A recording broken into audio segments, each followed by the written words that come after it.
The train's fluorescent lights flickered above me, casting sickly yellow shadows across the worn fabric of the seat. I pressed my forehead against the cold window, watching the city blur into darkness as we left the downtown station. My reflection stared back at me, hollow eyes, pale skin, hair pulled into a messy bun that had long since given up any pretense of neatness.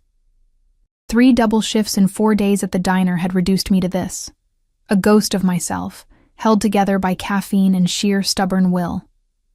The smell of stale coffee and grease clung to my uniform, no matter how many times I washed it. My feet throbbed in my cheap sneakers, and my lower back sent sharp complaints up my spine with every slight movement. I'd spilled hot coffee on my wrist during the dinner rush. The angry red mark still stung beneath the bandage I'd hastily wrapped around it in the bathroom. Tips had been decent tonight, at least. $243, most of it crumpled singles and fives that I'd counted 3 times before stuffing into my bra. The rent was due in 5 days, and Mrs. Chen didn't accept excuses anymore. The train car was nearly empty at this hour, past midnight on a Tuesday. A homeless man slept across 3 seats near the front, his belongings piled in garbage bags beside him. An elderly woman with a church hat sat primly near the middle, her hands folded over a worn Bible. And then there was the man in the expensive suit. I noticed him immediately, though I tried not to stare. He sat 4 rows ahead on the opposite side of the aisle, and everything about him screamed wrong for this train, this hour, this neighborhood. His suit was charcoal gray, perfectly tailored to broad shoulders that filled the space with an almost predatory confidence. Even from behind, I could see the quality in the fabric, the kind of suit that cost more than I made in 6 months. His hair was dark, cut with precision, and his hands, God, his hands, rested on his thighs with a stillness that felt dangerous. He wasn't alone. 2 men sat nearby, one in front and one behind him, both wearing dark clothing that bulged slightly at the sides in ways that made my stomach clench. They didn't speak, didn't move, just sat there like statues, their eyes constantly scanning the car with a vigilance that made the air feel thick. I pulled my gaze away, my heart beating faster than it should. None of my business. I had enough problems without noticing men who clearly existed in a world so far removed from mine that we might as well be different species. The train lurched, and my eyes grew heavy. I'd been awake for almost 20 hours, and the rhythmic clacking of wheels on tracks was pulling me under like a lullaby. I fought it. I always fought it, because falling asleep on the train meant missing my stop, meant walking an extra 40 minutes through neighborhoods where women like me disappeared. But my body was betraying me. Exhaustion pressing down on my chest like a physical weight. Just 5 minutes, I told myself. I'd rest my eyes for 5 minutes. The darkness swallowed me whole. I woke to warmth. Not the sticky, uncomfortable warmth of the train's broken heating system, but something else. Something solid and unexpectedly comfortable beneath my cheek. The scent hit me first. Expensive cologne, cedar, and something darker, almost smoky. Clean. Powerful. The kind of smell that didn't belong on a midnight train to the outskirts of the city. My eyes snapped open, and horror flooded through me as I realized where I was. I had somehow, God, how, shifted in my sleep, and ended up with my head resting on the shoulder of the man in the expensive suit. Not just resting, practically nuzzled into the curve where his shoulder met his neck, my hand curled against his chest like we were lovers, like I had any right to be this close to him. I jerked upright, heat exploding across my face. "Oh my God, I'm so sorry, The words died in my throat as he turned to look at me. His face was all sharp angles and brutal beauty. High cheekbones, a jaw that could cut glass, lips that were almost cruel in their perfection. But it was his eyes that froze me in place. Dark, so dark they were nearly black, and focused on me with an intensity that made my breath catch. There was something ancient in those eyes. Something that had seen too much and felt too little. They studied me with the careful attention of a predator, deciding whether I was prey or simply irrelevant. "Don't apologize," he said, and his voice was silk over steel, accented in a way I couldn't quite place. European, maybe. Eastern European. Each word was measured, controlled. "You were exhausted. I didn't mean to. I should have..." I was babbling, my hands shaking as I gripped the edge of my seat. One of the men, the one in front, had turned slightly, his hand moving inside his jacket. A warning, a threat. I didn't know which, but my survival instinct screamed at me to shut up, to make myself small, to disappear. "You work at the diner," the man continued as if I hadn't spoken. It wasn't a question. "On 5th and Morrison, you take the late shift 3 times a week." Ice water dumped down my spine. "How do you—" "I notice things." He straightened his suit jacket with one hand, and I saw the glint of gold at his wrist. A watch that probably cost more than my entire life. Particularly when something catches my attention. The train was slowing down, my stop. I needed to get off this train, to get away from this man and his guards, and the way his words felt like a trap closing around me. But I couldn't move. His gaze held me pinned like a butterfly to a board, and underneath my fear was something else, something I didn't want to name. "This is my stop," I managed, my voice barely above a whisper. "Is it?" He tilted his head slightly, and I saw something flash across his face. Amusement, maybe, or curiosity. "What's your name?" I shouldn't tell him. Every instinct I had screamed at me to run, to disappear into the night and never look back. But my mouth betrayed me, the word falling out before I could stop it. "Emma," I breathed. "Emma Chen." His lips curved into something that wasn't quite a smile. "Emma." He said it like he was tasting it, rolling it around in his mouth to test the flavor. "I'm Alexei." The train doors hissed open, cold air rushed in, sharp with the smell of rain and diesel. I stood on shaking legs, my bag clutched to my chest like a shield. The 2 guards were watching me now, their faces blank but their bodies tensed, ready to move if their boss gave the word. "It was nice to meet you," I said, because what else could I say? "Sorry I drooled on your $1,000 suit. Please don't have your men kill me for the $243 in my bra." I stumbled toward the doors, my feet clumsy with exhaustion and adrenaline. I was almost there, almost free, when his voice stopped me. "Emma." I turned, unable to help myself. He was standing now, and God, he was tall. Taller than I'd realized, with a presence that seemed to fill the entire car. The overhead lights caught the planes of his face, making him look almost otherworldly. Beautiful and terrible all at once.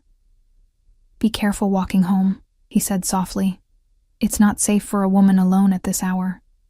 There was something in his voice that made my skin prickle. A warning? A promise? I didn't know, and I didn't want to find out. I ran. The platform was empty except for a few stragglers, and I moved quickly toward the stairs, my sneakers slapping against concrete. My heart hammered against my ribs, and I couldn't shake the feeling of those dark eyes watching me, even though I knew he was still on the train, probably already forgetting about the exhausted waitress who'd used him as a pillow. The walk home took 35 minutes. I counted everyone, my hand wrapped around the pepper spray in my pocket, my eyes darting to every shadow. The neighborhood got worse the closer I got to my apartment. Graffiti-covered walls, broken streetlights, the occasional sound of shouting from behind closed doors. But it was home. Or at least the closest thing I had to one. A 5th-floor walk-up with paper-thin walls and a radiator that only worked when it felt like it. I climbed the stairs slowly, my body screaming in protest. The hallway smelled like cooking oil and cigarettes, and I could hear Mrs. Patel's television through her door, the tinny sound of a Bollywood movie filtering into the corridor. My apartment was at the end of the hall, 3F, the brass numbers tarnished and hanging slightly crooked. I fumbled with my keys, my hands still shaking, and finally got the door open. The apartment was dark and cold. I flipped the light switch, and the single bulb in the ceiling flickered to life, illuminating my tiny kingdom, a studio apartment with a kitchenette in one corner, a bathroom barely big enough to turn around in, and a bed that doubled as my couch, dining table, and entire living space. The window looked out onto a brick wall, and the walls themselves were painted a depressing beige that had probably been white 20 years ago. But it was mine. I'd worked 3 jobs to afford the deposit, and I'd kept it for almost 2 years now, through sickness and slowdowns, and the time I'd nearly lost everything when the diner cut my hours. I locked the door behind me, both locks and the chain, and leaned against it, finally allowing myself to breathe. What the hell was that? I replayed the encounter in my mind, trying to make sense of it. The way he'd known where I worked, the guards with their bulging jackets, the expensive suit and the dangerous eyes, and the voice that made promises and threats in the same breath, Alexei. The name rolled around in my head, foreign and dark. I'd never seen him before tonight, I was sure of it. I would have remembered someone like him. You didn't forget men who looked like they could buy and sell your entire world before breakfast. I peeled off my uniform, wincing as the fabric stuck to the burn on my wrist. The apartment was freezing. The radiator was dead again, so I pulled on my warmest pajamas and crawled into bed without bothering to shower. Tomorrow. I'd deal with everything tomorrow. Sleep came quickly, dragging me down into dreams filled with dark eyes and the scent of cedar. I woke to sunlight. Wrong.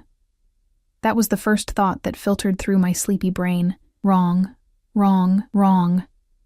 My apartment never got direct sunlight. The window faced a brick wall, and even on the brightest summer days, the most I got was a depressing gray twilight that made me feel like I was living in a cave. But this light was golden, warm, streaming through what felt like a massive window. And the bed. I sat up so fast my head spun. This wasn't my bed. This was a bed fit for royalty, with a mattress so soft I felt like I was floating and sheets that felt like silk against my skin. The room around me was enormous, easily 10 times the size of my entire apartment. High ceilings with crown molding, walls painted a soft cream color. Furniture that looked like it belonged in a museum. A massive wardrobe, a dresser with gold handles, a sitting area with a velvet couch and matching chairs, and the window. God, the window. It stretched from floor to ceiling, offering a view of manicured gardens that went on for what looked like acres. Trees swayed in a gentle breeze, and I could see a fountain in the distance, water sparkling in the morning sun. Panic seized my throat. I threw off the covers and saw that I was still wearing my pajamas, the worn flannel pants and the oversized t-shirt with the hole in the collar. But someone had removed my shoes. Someone had put me in this bed. Someone had taken me. The door opened, and I scrambled backward, my back hitting the ornate headboard. A woman entered, middle-aged, wearing a crisp black dress with a white apron. She carried a tray with what looked like breakfast, and she smiled at me like this was completely normal. "Good morning, Miss Chen," she said in accented English. "Mr. Volkov asked me to bring you breakfast. He hopes you slept well." Volkov. The name hit me like a physical blow, pieces clicking together with horrible certainty. I knew that name. Everyone in the city knew that name, even if they pretended not to. Alexei Volkov, the Volkov family, the Russian Bratva that controlled half the city's underground. Drugs, weapons, protection, anything you could think of that existed in the shadows. And I had fallen asleep on the shoulder of the man who sat at the very top of that dark empire. Where am I? My voice came out as a croak. How did I get here? The woman set the tray on a small table near the window. "You're at Mr. Volkov's estate. He brought you here last night after you fell asleep on the train. He was concerned for your safety. He kidnapped me." The words were sharp, edged with the hysteria bubbling in my chest. Her smile never wavered. "Mr. Volkov prefers to think of it as ensuring your well-being. Your neighborhood is very dangerous at night, particularly for young women. He simply wanted to make sure you were safe." By drugging me? By taking me to... You weren't drugged, Miss Chen. You were exhausted. You fell asleep again almost immediately after the train stopped. She gestured to the breakfast tray. "Please, eat. Mr. Volkov will want to speak with you soon, and he prefers his guests to be comfortable and well-fed." She left before I could respond, the door clicking shut behind her with a finality that made my stomach drop. I was trapped, in a mansion, with a man who commanded an army of criminals, a man whose single word could end lives, who existed so far above the law that he might as well be untouchable. And he'd brought me here because I'd fallen asleep on his shoulder. I didn't touch the breakfast. Instead, I moved to the window, my bare feet silent on the plush carpet that probably cost more than everything I owned. The glass was thick, the kind that didn't open, and when I pressed my hand against it, I felt the slight hum of something electronic, reinforced, maybe bulletproof. The gardens below were beautiful in a way that felt wrong, too perfect, too manicured, like a painting of what nature should look like rather than the real thing. In the distance, beyond the trees, I could see a high wall, stone, maybe 12 feet tall, topped with something that glinted in the morning sun. Cameras? Barbed wire? Both? Men in dark clothing moved along a path near the wall, their postures alert. Guards. Of course there were guards. This wasn't a home. It was a fortress. I tried the door, locked from the outside. My phone. Where was my phone? I frantically searched the room, yanking open drawers in the dresser, checking the nightstand. Nothing. My bag, my shoes, everything was gone except the pajamas I was wearing. The burn on my wrist throbbed, a reminder of my real life. The life that felt impossibly far away now. Mrs. Chen would be looking for the rent in 4 days. The diner would expect me for my shift tonight. How long did he plan to keep me here? What did he want? The thought made my skin crawl. Men like Alexei Volkov didn't do things out of kindness. They didn't rescue exhausted waitresses because they were concerned for their safety. There was always an angle, always a price. I just couldn't figure out what mine was. Time passed strangely in that room. Without my phone, without any clock visible, I could only measure it by the movement of shadows across the floor. An hour? 2? The breakfast grew cold on the tray, and my stomach growled in protest, but I refused to eat. It felt like surrender, like accepting this insanity as normal. When the door finally opened again, it wasn't the maid. Alexei Volkov stood in the doorway, and the room seemed to shrink around him. He'd changed clothes, now wearing dark slacks and a white shirt with the sleeves rolled to his elbows, revealing forearms corded with muscle and marked with scars that told stories I didn't want to know. His hair was slightly damp, like he'd recently showered, and that scent, cedar and smoke, rolled over me like a wave. "You didn't eat," he observed, his dark eyes moving from the tray to me. I'd backed against the far wall, as far from him as the room would allow. My arms wrapped around myself. "You kidnapped me." My voice shook, but I forced the words out anyway. "You had no right. I brought you somewhere safe." He stepped into the room, and I heard the click of the door closing behind him. We were alone. The realization made my heart hammer against my ribs. "Your apartment building had 3 break-ins last month. The walk from the train station passes through territory controlled by the Kozlov Bratva. They have no love for lone women at night." Should I have left you to that? That's not your choice to make. The anger felt good, burning through the fear. You don't get to decide what's safe for me. You don't get to just take people. Something flickered across his face. Amusement? Irritation? It was gone too quickly to read. He moved to the window, his hands sliding into his pockets with casual confidence. From this angle, with the morning light illuminating his profile, he looked like something carved from marble, beautiful and cold and entirely inhuman. "Tell me about your father," he said. The question hit me like a slap. "What?" "Your father. David Chen. Where is he?" My blood turned to ice. "How do you know about my father?" He turned to face me, and his eyes held something I couldn't name. "I know many things, Emma. Your father worked for me 5 years ago. He stole from me. A significant amount of money and information that cost me considerably more than the money itself." The room tilted. I groped behind me for support, my hand finding the wall. No, that's not. My father was a restaurant supplier. He traveled for work. He laundered money," Alexei interrupted, his voice matter of fact. "He moved cash through various businesses, including restaurants. He was very good at it, until he decided to help himself to $2 million of my money and sell information about my operations to a rival organization." I shook my head violently, but pieces were clicking into place with horrible clarity, the way my father had always had cash, even when he claimed the business was struggling. The strange hours, the phone calls he'd taken in another room, his voice dropping to a whisper, the way he'd left 5 years ago, claiming he had to go overseas for an extended business trip, and then, "He disappeared," I whispered. 5 years ago. We never heard from him again." "Yes." Alexei moved closer, and I pressed harder against the wall, but there was nowhere to go. He stopped a few feet away, close enough that I could see the small scar above his left eyebrow. the exact shade of his eyes. Not quite black, but the deepest brown I'd ever seen. He ran. I've been looking for him since, but he's very good at hiding. I don't know where he is. The words tumbled out desperately. I swear, I haven't seen him in 5 years. I don't know anything about money or organizations or any of this. Please, you have to believe me. I do believe you. His hand came up, and I flinched, but he only tucked a strand of hair behind my ear, his fingers ghosting against my cheek. The gentleness of the gesture was somehow more terrifying than violence would have been.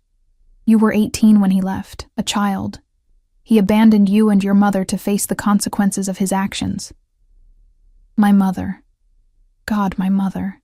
Where's my mother? Is she safe? He assured me. She remarried 2 years ago. She lives in Seattle now with her new husband and his children. You haven't spoken to her in 6 months. The surveillance was suffocating. He knew everything. Every detail of my pathetic life laid out for his examination. Then let me go. I can't help you find him. I'm useless to you. His hand dropped, but he didn't step back. You're not useless, Emma. You're leverage. The word hung between us like a knife. He won't come for me, I said, my voice breaking. He left us. He doesn't care about me. Perhaps. Alexei tilted his head, studying me with that predatory focus. But men like your father have patterns, weaknesses. Guilt eventually eats at them. And when it does, when he tries to make contact, tries to ensure you're safe, I'll be waiting. So I'm bait. The laugh that escaped me was bitter, edged with hysteria. You're going to keep me here like a worm on a hook, hoping he'll bite. You make it sound so crude. There was something almost like disapproval in his voice. You'll be treated well. You'll have everything you need. This room is yours. The grounds are extensive. You'll have freedom to move, within reason. All I ask is that you stay. And when your father contacts you, you tell me. And if he never does, if he really doesn't care, for the first time, something genuinely warm entered his expression, a smile that didn't quite reach his eyes, but transformed his face nonetheless. Then I suppose you'll be my guest for quite some time. He moved toward the door, and panic surged through me. Wait. How long? How long are you planning to keep me here? He paused, his hand on the doorknob. As long as it takes, Emma. Days, weeks, months. However long I need to draw him out. His eyes found mine across the room. I suggest you get comfortable. The door closed behind him with a soft click, and I heard the lock turn. I slid down the wall, my legs giving out, and wrapped my arms around my knees. This couldn't be happening. This was the kind of thing that happened in movies, in news stories about other people, not to waitresses who just wanted to pay their rent and survive another day. But it was happening. I was trapped in a mansion with a man who commanded criminals, who knew everything about me, who planned to use me as bait to catch a father who'd abandoned me 5 years ago. And the most terrifying part, the small, traitorous part of my brain that had noticed how gentle his touch had been, how the light had caught in his dark hair, how his presence had made me feel something other than invisible for the first time in years.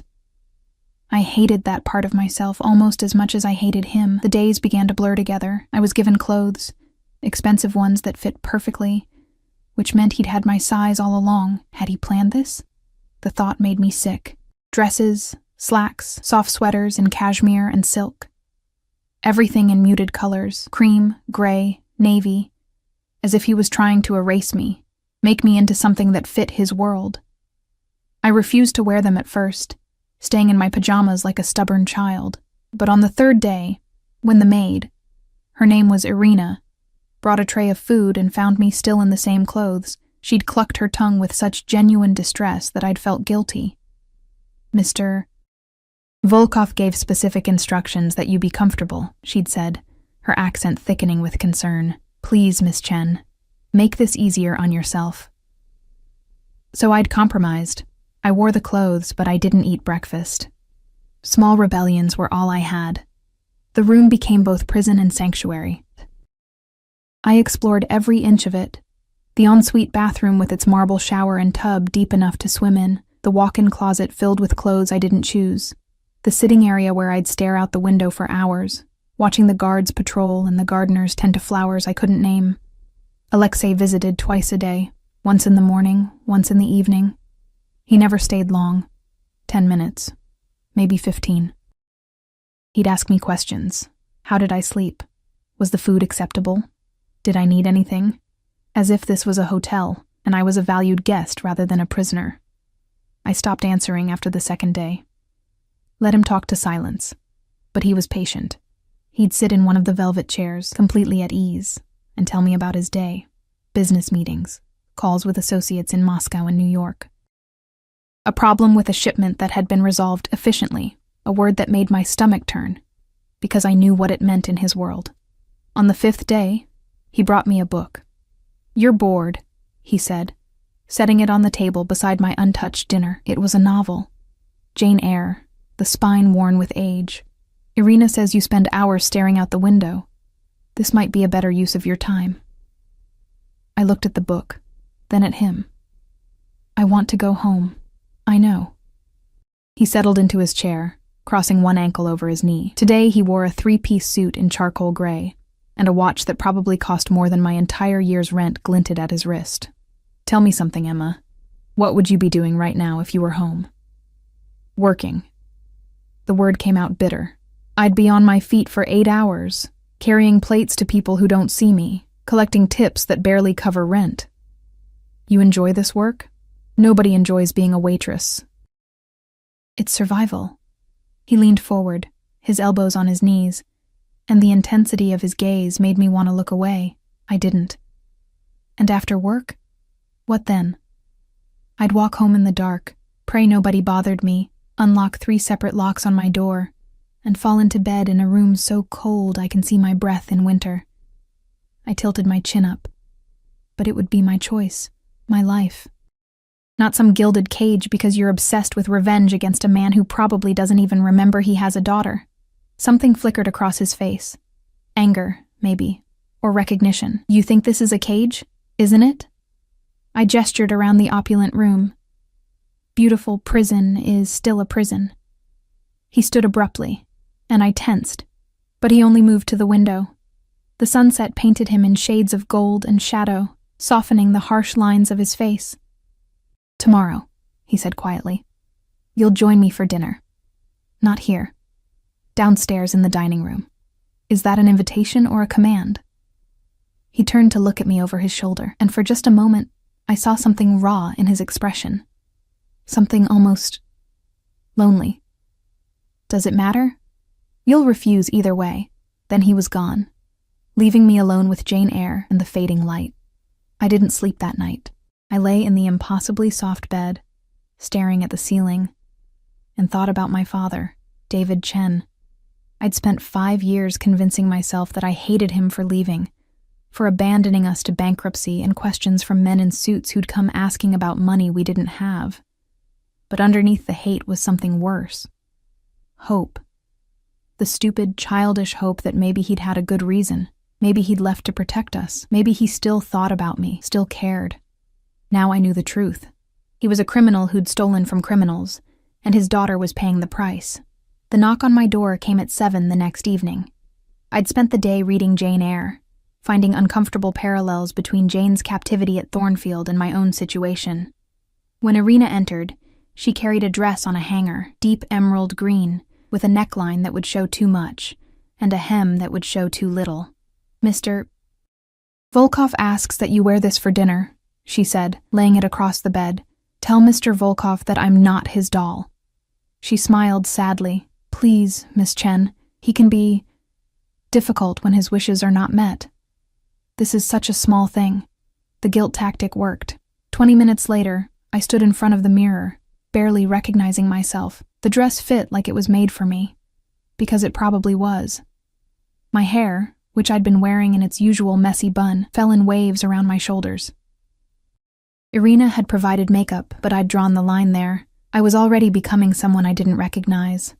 I wouldn't paint my face to complete the transformation. The hallway outside my room was long and lined with portraits of stern-faced men in various centuries of dress. Guards stood at intervals, different men from the ones I'd seen through the window. all wearing suits that didn't quite hide the weapons underneath. They nodded as I passed, but didn't speak. Irina led me down a grand staircase with a banister that gleamed with polish. The mansion revealed itself in pieces. High ceilings with crystal chandeliers, marble floors that echoed with each step, walls covered in art that probably belonged in museums. It was beautiful and cold, like everything else in Alexei's world. The dining room could have seated 30 people. Instead, a table for 2 had been set near the fireplace, where flames danced and crackled. Silver candlesticks, china so delicate it looked like it would shatter if you breathed on it. And Alexei, standing near the window with a glass of something amber in his hand. He turned when I entered, and his expression did something complicated. Emma. My name was almost reverent. You look like someone I'm not, I finished coldly. But his eyes said something different. They traveled over me slowly, and I felt that gaze like a physical touch. When they met mine again, there was heat there. Possession. Something that made my breath catch despite my anger. Sit, he said, gesturing to the chair nearest the fire. Please. I sat because my legs felt suddenly unsteady, and I hated myself for it. Dinner was served by silent staff who appeared and disappeared like ghosts. Course after course of food I couldn't name. Delicate fish with sauces that probably cost more than my weekly grocery budget. Vegetables arranged like art. Wine that tasted like liquid velvet. I forced myself to eat, my stomach finally overriding my stubborn pride. Alexei watched me throughout, barely touching his own food. He'd shed his jacket, and the white shirt beneath revealed the powerful lines of his body. A body built for violence, I reminded myself, for control. You're staring, I said, reaching for my water glass. You're beautiful. His directness was unnerving. No games, no pretense.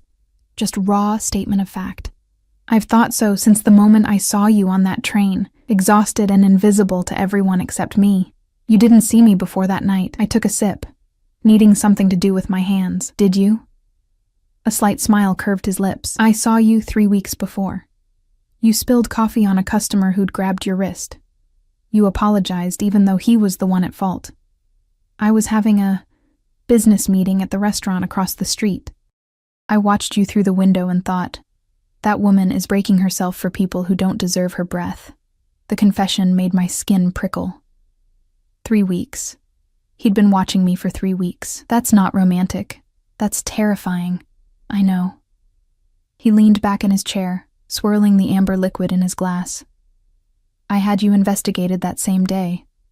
I learned about your father within hours.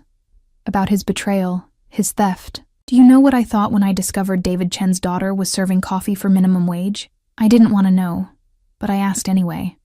What? I thought, here is my revenge and my salvation in one. His eyes were dark fire. Your father took from me. You would be the payment of that debt. Simple, clean. But.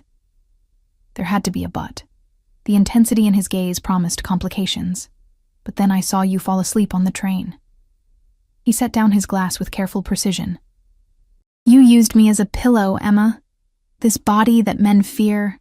This shoulder that has borne the weight of an empire built on blood. You curled against it like it was safe. Like I was safe. My throat tightened. I was exhausted. It didn't mean anything. It meant everything. He stood, and suddenly he was beside my chair, one hand on the carved wood back, leaning down until I could feel the heat of him. When was the last time someone made you feel safe? When was the last time anyone protected you, cared whether you ate or slept or survived another day? That's not... My voice cracked. You can't just kidnap someone and call it protection. Can't I? His hand moved to my face, cupping my jaw with a gentleness that belied the calluses on his palm. Your landlord is a predator who raises rent whenever he needs money. Your boss steals from your tips. The men in your neighborhood look at you like prey. But here, his thumb traced my cheekbone, and I hated how my body leaned into the touch. Here, you eat food prepared by a chef. You sleep in a bed fit for royalty. You're guarded by men who would die before they let harm come to you. Tell me, Emma, which life is truly the cage? I jerked away from his touch, Standing so abruptly, my chair scraped against marble. The one where I don't have a choice.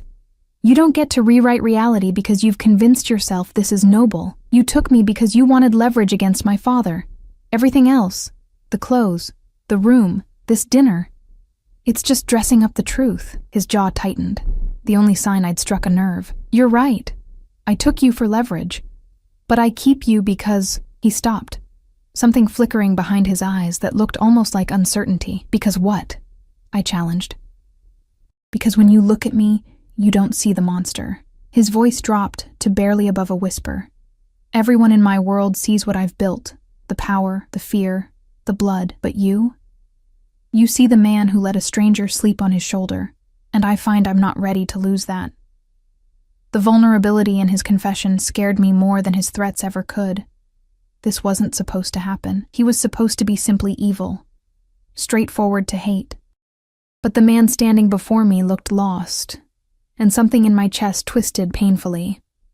I want to call my work, I said instead, redirecting desperately. They'll think I abandoned my job. I need the money, I've handled it. He moved back to his chair, and the moment of rawness was gone, replaced by cool efficiency. I sent word that you had a family emergency and needed extended leave. Your position will be held for you. You can't just... I can. I did. He drained his glass. Your rent has been paid through the end of the year. Mrs. Chen received a cashier's check with a note explaining you'd come into a small inheritance. I stared at him, my mind reeling. You're erasing my life. I'm removing the obstacles that kept you trapped in survival mode. He met my gaze squarely. When you eventually leave here, if you leave, you'll have choices you never had before. Money saved. No debt hanging over you. Freedom to decide what you actually want, rather than simply enduring what life forces on you. I don't want your blood money. The words came out harsh. My money is no more stained than the tips you earned serving men who undressed you with their eyes. His voice was cold now, businessman rather than the almost vulnerable man from moments ago. At least I'm honest about what I am. We stared at each other across the candlelit table, and I felt something shift between us. Dangerous territory. The kind where captor and captive started to blur, where Stockholm Syndrome wrapped its tendrils around common sense. I want to go outside, I said finally. You said I'd have freedom to move within the grounds. I want that. Tomorrow. Something that might have been relief crossed his face. I'll arrange it, but he held up a hand when I started to interrupt. You'll have a guard, non-negotiable. The estate is secure, but I don't take chances with what's mine. I'm not yours. His smile was predatory. Aren't you? You're wearing the dress I chose, eating the food I provided, sleeping in my house under my protection. Your father made you mine the moment he stole from me. Everything else is just details. I wanted to argue, to throw the words back in his face, but exhaustion swamped me, emotional this time rather than physical. I was so tired of fighting, of being angry, of holding myself rigid against the gravitational pull of this man and his dark empire. I want to go back to my room, I whispered. He stood immediately, offering his hand like a gentleman at a ball, rather than a man who'd orchestrated my captivity. I'll walk you. That's not necessary. No, he agreed. But I want to. I ignored his hand and walked toward the door. He followed at a respectful distance, and somehow that was worse than if he'd tried to touch me. The mansion felt different at night, shadows pooling in corners, the artwork seeming to watch with disapproving eyes. Guards nodded as we passed. Staff disappeared into doorways. Everyone in this house moved around Alexei like he was the sun, dangerous and necessary all at once. At my door, he stopped. Emma. I turned, my hand on the doorknob. Your father will surface eventually. Men like him always do. And when he does, I'll have my revenge. His eyes were bottomless in the dim hallway light. But until then, I find I'm in no hurry. Having you here, it's reminded me that not everything must be about blood and debt. What's that supposed to mean? He reached out, tucking a strand of hair behind my ear just as he had that first day. It means you're safer with the monster you know than the world that would devour you. Sleep well. Emma Chen. He walked away, his footsteps echoing on marble, leaving me standing in the doorway with my heart pounding and my mind spinning with thoughts I definitely shouldn't be having about my captor. I locked myself in, though the locks were on the outside too. A reminder that the illusion of control was just that, an illusion. But as I changed out of the emerald dress and crawled into bed, I couldn't stop thinking about the way he'd looked at me. Like I was precious, like I mattered. And God help me, I couldn't remember the last time anyone had looked at me that way. Morning came with Irina's gentle knock and the promise of freedom, however limited. She brought clothes suitable for outdoors, dark jeans that fit perfectly, a soft cream sweater, and a jacket lined with fur, boots that were both practical and expensive. I dressed quickly, hating how good everything felt against my skin, how each piece had clearly been chosen with care. The guard waiting outside my door was new. Younger than the others I'd seen, maybe late 20s, with sandy hair and a scar that cut through his left eyebrow. He nodded respectfully when I emerged. Miss Chen, I'm Dmitri. Mr. Volkov has assigned me to accompany you today. His English was heavily accented but clear. We can go wherever you wish within the estate grounds. Can we go outside the estate grounds? I already knew the answer. His apologetic smile confirmed it. I'm afraid not.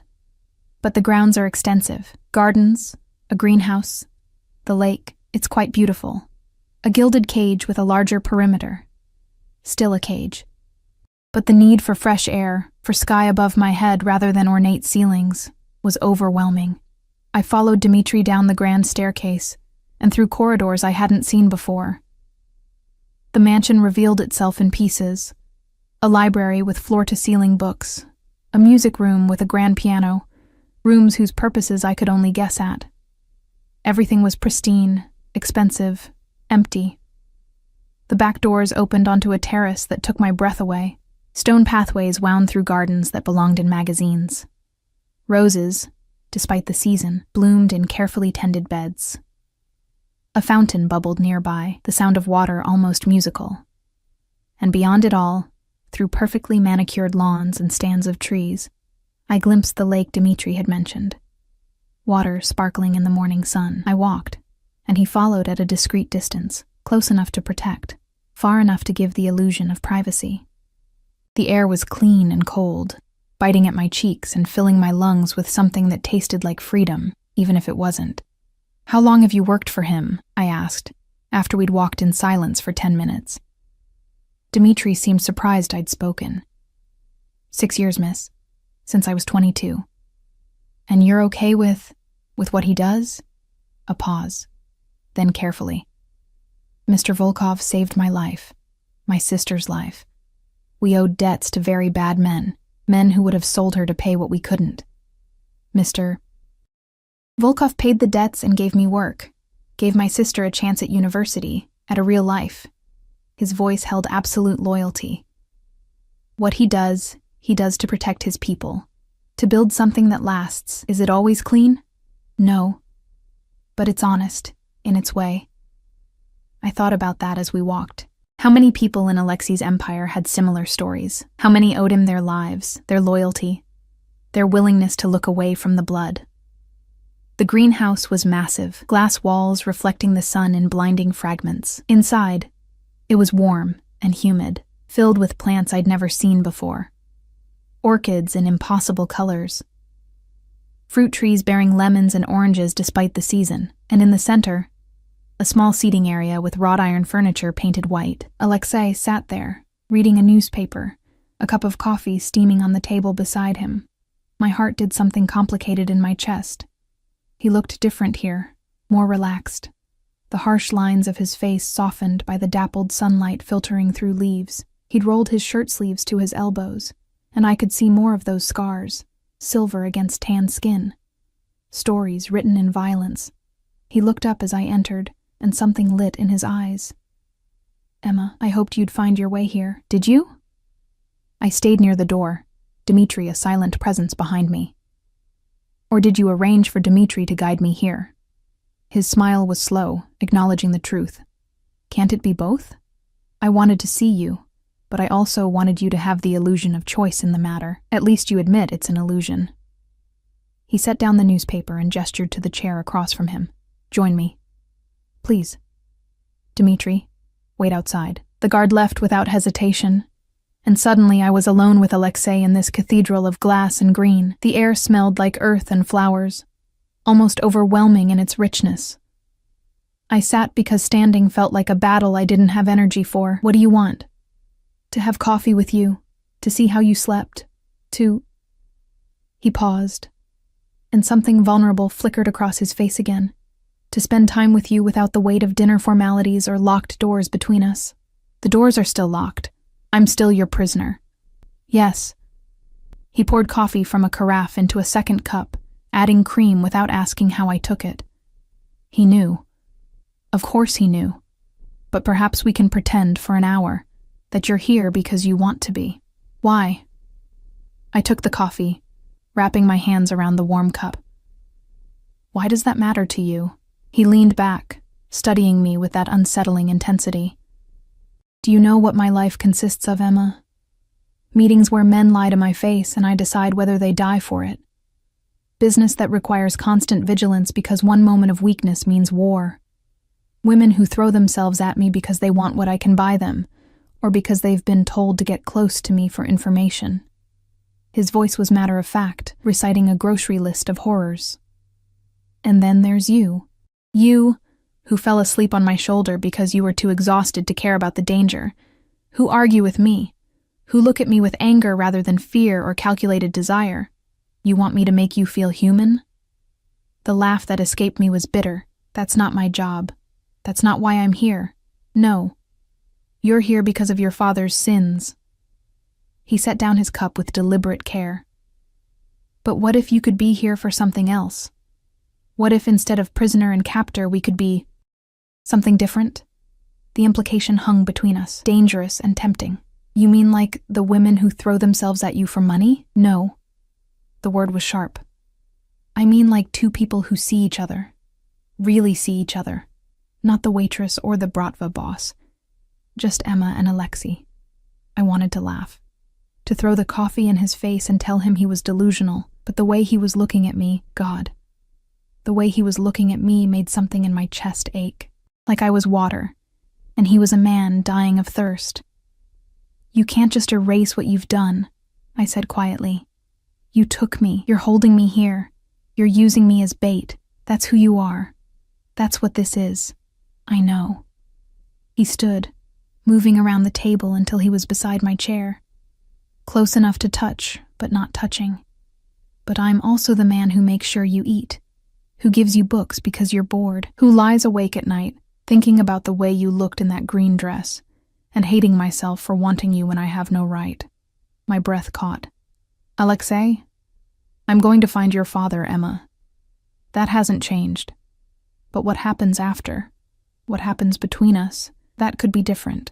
His hand came up slowly, giving me time to pull away. When I didn't, his fingers traced my jaw, tilted my face up to meet his eyes. "Let me court you. Let me show you that I can be more than your captor." "Court me?" The word felt absurd. "You can't court someone you're holding prisoner." "Then tell me what you need. What would make you feel less like a prisoner and more like—" He hesitated. "More like someone choosing to stay." It was the vulnerability in his voice that broke something in me. This man who commanded an empire, who could order deaths with a word, was asking what would make me happy. "I need my phone," I said. "I need to be able to contact the outside world, to know that I still exist beyond these walls." He considered this, his thumb still tracing small circles against my cheek. "If I give you a phone, monitored, I won't lie about that. Will you promise not to call the police? Would they even help if I did?" His smile was grim. "No, I own enough of them. But others might try. Rivals who would love to use you against me. FBI agents who've been trying to build a case for years. You'd be trading one cage for another, and theirs would be far less comfortable. How reassuring," I said dryly. "I'm not trying to reassure you, I'm being honest." His hand dropped, and I felt the loss of his touch like a physical ache. "I can give you a phone, computer access, carefully monitored. But Emma, if you betray me, if you try to use those tools against me, the consequences won't fall on you alone. Your mother in Seattle, her new family, even Mrs. Chen, your former landlord. I protect what's mine, and I destroy what threatens it. The threat was delivered calmly, almost gently, but it landed like a blow. You'd hurt innocent people because of what I do. I'd hurt anyone who poses a risk to my operation. Yes, that's the world I live in. The world your father dragged you into when he stole from me. He cupped my face with both hands now, forcing me to hold his gaze. But I don't want to threaten you, Emma. I want to give you everything. I want to see you smile because you're happy, not because you're pretending. I want you to wear those dresses because you feel beautiful, not because you're playing a role. You want to own me. The words came out as a whisper. Yes. The honesty was brutal. I want to own you the way you've somehow come to own me. I want you to be mine in every way that matters. Body, heart, choice. But I want you to give those things willingly, not because you have no other option. That's impossible. You've made it impossible, have I? He leaned down, his forehead almost touching mine, his breath warm against my lips. Or are you fighting what you feel because you think you should? Because society says you can't want the man who took you, even if that man would burn the world to keep you safe. My hands came up, and I didn't know if I was going to push him away or pull him closer. They rested against his chest, feeling the steady thud of his heart under expensive cotton. This is insane. Yes. His lips brushed my forehead, achingly gentle. But insanity seems to be my destiny where you're concerned. He pulled back before I could respond, putting distance between us with visible effort. I'll have a phone brought to your room this afternoon, and a laptop. You can call your mother if you'd like. Check your email. Just remember, I'll know every word, every contact. Complete transparency, Emma. That's the price of this freedom. I nodded, not trusting my voice. Now come. He offered his hand. Let me show you the rest of the grounds. The lake is beautiful this time of morning, and I find I'm not ready to let you go just yet.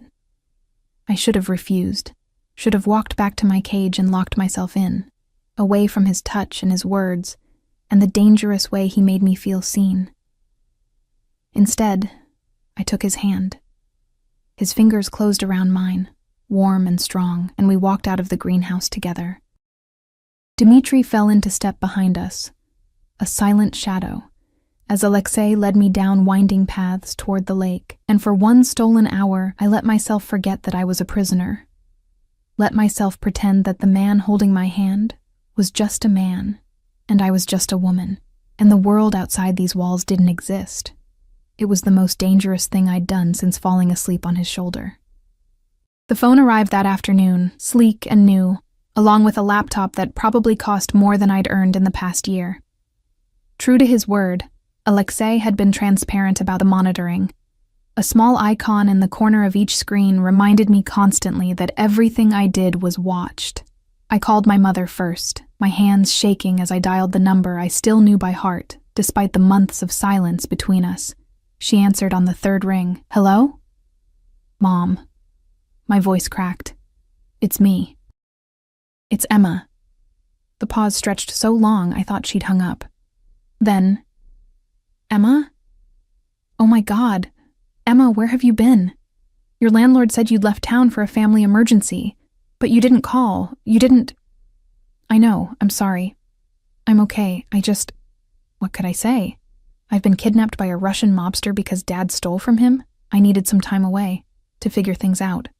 We talked for 20 minutes, her voice filling in the details of her new life. Her husband, Tom, his teenage daughters who were finally warming up to her, the house in Seattle with the view of the mountains. She sounded happy in a way I'd never heard before, and it made something in my chest both ache and heal simultaneously. Come visit, she said before we hung up. Once you're settled, wherever you are. I want you to meet Tom properly. I want you to be part of this. I will. I promised, knowing it was likely a lie. I love you, Mom. I love you too, baby. So much. After we disconnected, I sat staring at the phone for a long time. Alexei's threat echoed in my mind. If I betrayed him, she'd suffer, her new family. The happiness I'd heard in her voice, all of it could be destroyed with a word from him. The laptop beckoned. I opened it, navigated to my email. Hundreds of unread messages, most of them spam. But there, buried among the junk, was one that made my blood run cold. The sender was listed as DC, my father's initials. The date was from 3 days ago. The subject line read, "I'm sorry." My hands trembled as I clicked it open. "Emma, I know I have no right to contact you after all this time. I know what I did. Leaving you and your mother to face the consequences of my choices was unforgivable. But I've been watching from a distance, making sure you're safe, and I've seen that you're no longer at your apartment, that you've disappeared. If Volkov has found you, if he's using you to get to me, I need you to know. I'm coming. I'll turn myself in. I'll face whatever he wants to do to me. But I won't let him hurt you. I'm your father. I failed you once. I won't fail you again. Meet me at the old pier on Miller's Bay, November 20th at midnight. Come alone. We'll figure this out together. I love you.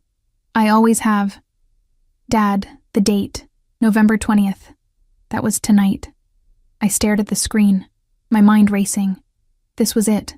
The moment Alexei had been waiting for. My father surfacing, offering himself up. All I had to do was tell Alexei, and this would be over. I'd be released. My debt, my father's debt, would be paid. But my father would die. I knew that with absolute certainty. Men like Alexei didn't forgive betrayals that cost them millions and nearly destroyed their operations. They took their revenge in blood. A knock on my door made me jump. I closed the laptop quickly, my heart hammering. Come in. Alexei entered, and one look at my face told him everything. What happened? Nothing. I called my mother. It was emotional. He moved closer, his eyes searching mine. You're lying to me. It wasn't a question. He glanced at the laptop, then back to me. What did you find? I could lie. Should lie. But his eyes held mine, and I remembered his words in the greenhouse.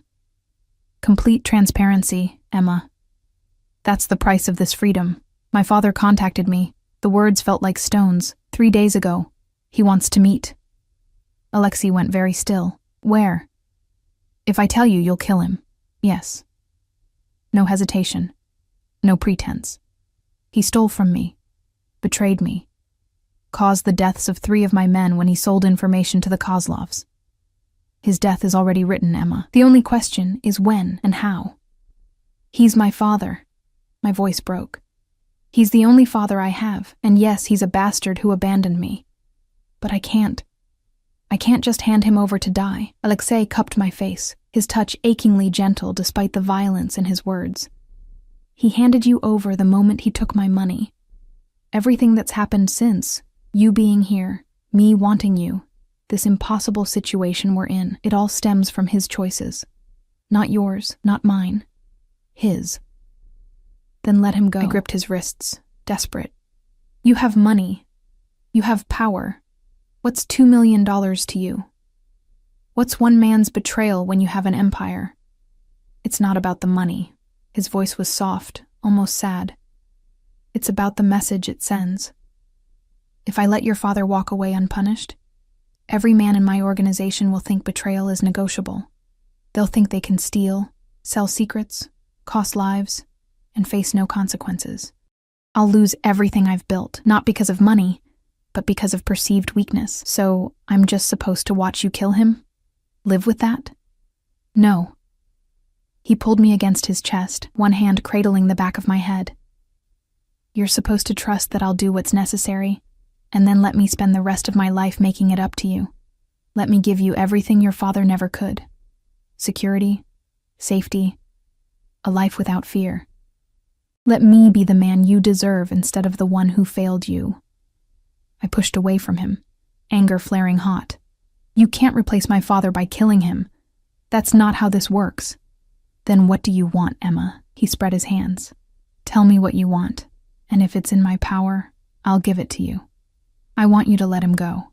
That's the one thing I can't do. We stared at each other, the impossible gulf between us suddenly painfully clear. He would kill my father. I couldn't forgive that. No matter what he'd done to me, no matter how he'd made me feel, this was the line. When is the meeting? Alexei asked quietly. I could still lie. Could send him to the wrong place, the wrong time. give my father a chance to run, to disappear again. But then I thought about Alexei's threats. My mother, Mrs. Chen. All the innocent people who'd suffer if I betrayed him. Tonight, I whispered. Midnight. Miller's Bay Pier. Something that might have been pain flickered across his face. You told me. You gave me no choice. I gave you exactly a choice. You chose your mother's safety over your father's life.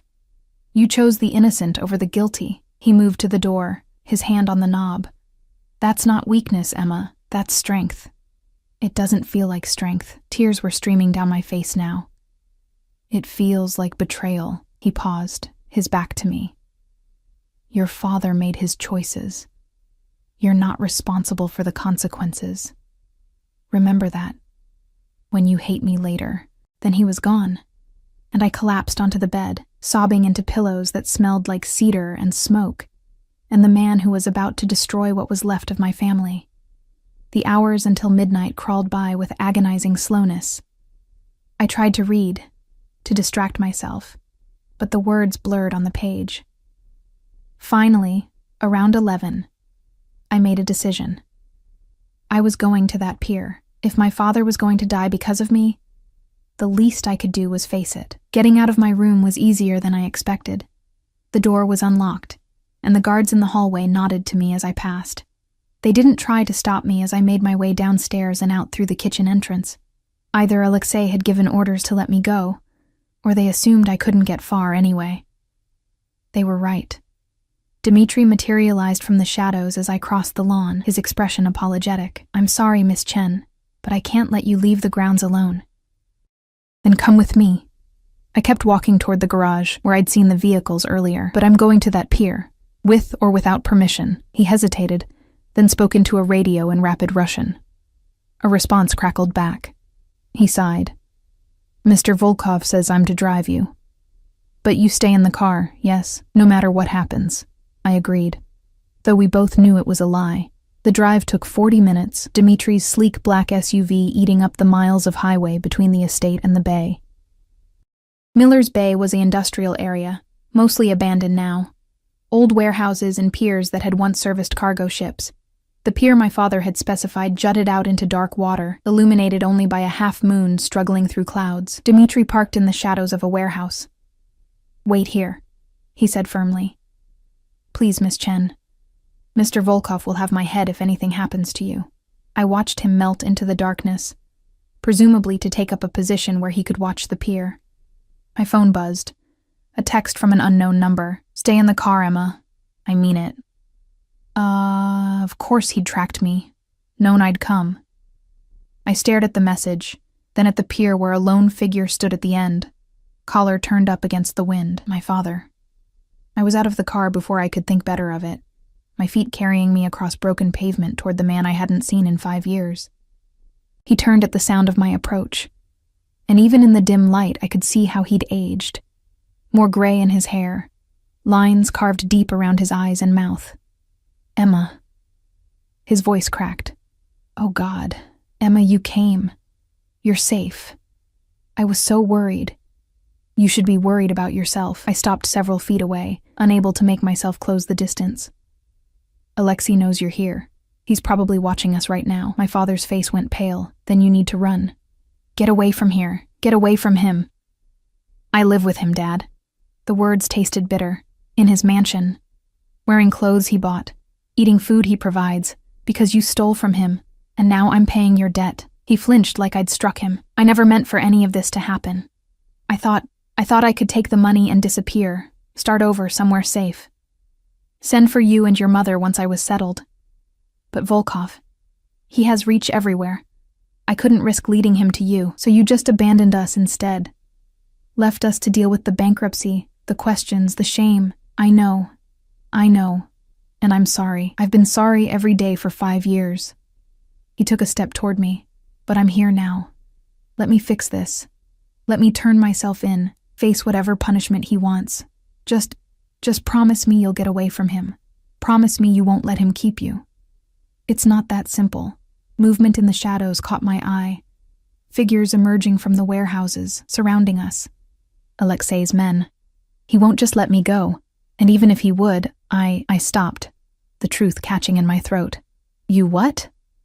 My father's voice was desperate. I don't know if I want to go. The admission felt like ripping open my chest. He's arrogant and controlling, and he kidnapped me. But he makes me feel like I matter, like I'm not just invisible, and I hate that I feel that way. I hate that part of me wants to stay, but it's true. My father stared at me like I'd grown a second head. Emma, that's Stockholm Syndrome. He's manipulating you. Maybe, I shrugged helplessly, or maybe I'm just so starved for someone to see me that I'll take it even from the monster who's holding me captive. Either way, your choices made this situation, not mine. Then hate me. His voice broke. Hate me for the rest of your life, but get away from him. Please. Before it's too late. Before you can't distinguish between captivity and what? Love? The word hung between us, terrible and true. You think I don't know how messed up this is? You think I haven't spent every day fighting against how he makes me feel? That's enough. Alexei's voice cut through the night, and suddenly he was there, stepping out of the shadows like he'd materialized from them. He wore all black, and in the moonlight, he looked like death itself. David Chen. We finally meet again. My father straightened, facing him with a bravery I hadn't expected. Volkov, I assume you're here to kill me. That was the plan.